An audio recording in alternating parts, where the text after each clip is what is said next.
जय हिंद दोस्तों।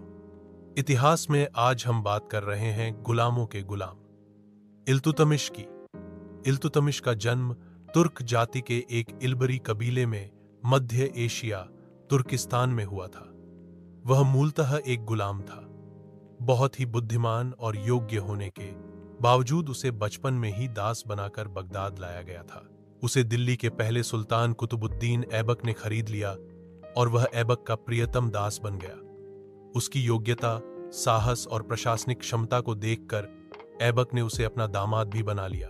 कुतुबुद्दीन ऐबक की मृत्यु के बाद उनका दामाद इल्तुतमिश दिल्ली का सुल्तान बन गया।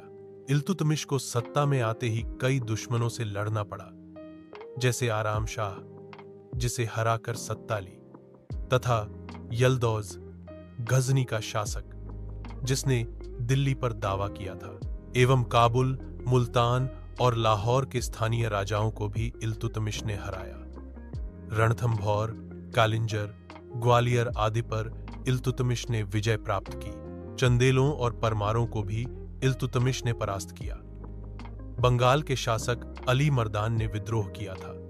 इल्तुतमिश ने उसे हराकर बंगाल को दिल्ली सल्तनत में मिलाया। इल्तुतमिश को दिल्ली सल्तनत का वास्तविक संस्थापक माना जाता है। भारत में सबसे पहले चांदी का टंका और तांबे का जीतल इल्तुतमिश ने चलाया। अधिकारियों को क्षेत्र देकर कर वसूलने की व्यवस्था लागू की, जिसे इक्ता प्रणाली कहा गया।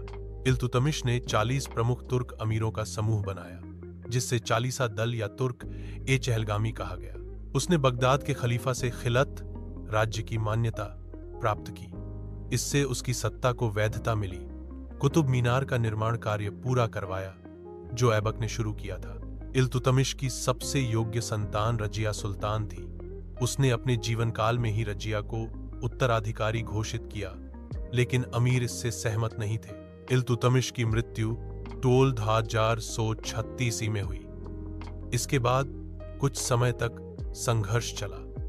अंततः रजिया सुल्तान दिल्ली की पहली महिला शासक बनी। इल्तुतमिश को दिल्ली में ही दफनाया गया, जहां आज भी उसका मकबरा मौजूद है। इल्तुतमिश का शासन काल 1211-236 ई।